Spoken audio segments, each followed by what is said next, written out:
I'm the devil and I could kill you. Those are the words that Bryana Bongolan just testified that Sean Diddy Combs once threatened her with. Bongolan, a friend of Cassie Ventura, is on the witness stand right now testifying that the music mogul dangled her over a 17-story balcony. Bongolan testifying that the incident left her with bruises, neck and back pain, along with night terrors and paranoia.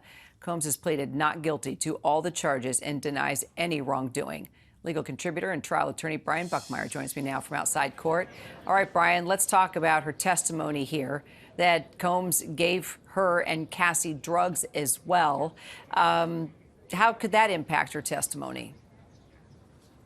Well, it's like anything else. When a person is under the influence, the question mark is whether or not they're seeing what's real or what's perceived. And while Combs is allegedly the one who provided Cassie and Bryana drugs, specifically cocaine, she's testified that her and Cassie did drugs outside of the presence of Combs, that the relationship was based on getting designs for Cassie, but also doing drugs. Ketamine, marijuana, cocaine, even to the point where they would try to get off of drugs by cooking together, but had difficulty doing so. And in some of these events, like the one that you mentioned about being dangled off of the balcony allegedly, she herself says she doesn't remember if she took drugs or not. Something I think the defense is going to pounce on in terms of seeing whether or not she's really telling the truth or can perceive the truth based on what she's alleging Sean Combs did to her.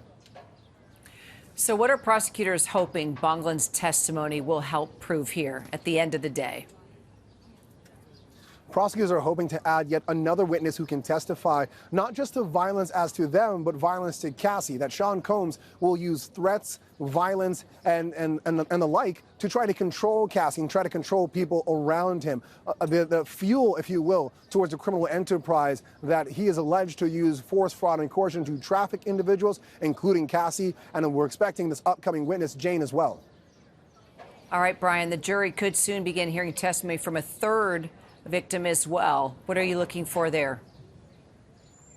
Yeah, so this could be the third and possibly the final alleged victim to testify, because we still don't know if victim number 3 testifies. This person goes by the name of Jane, a pseudonym that they're testifying under. And from opening statements, we kept hearing Cassie and Jane, Cassie and Jane, when we heard about the use of force, fraud, and coercion to traffic both individuals. Now, Jane comes after Cassie from a timeline from having a relationship with Combs from 2020 all the way up until 2024. And we're likely to hear, if the government is correct in their opening statements, allegations that Sean Combs controlled Jane in the same way that he did with Cassie, thus making out that criminal enterprise through the racketeering conspiracy and another charge of sex trafficking by force, fraud, and coercion. That's what we're expecting to hear as she takes a stand later today and likely testify up until mid or late next week.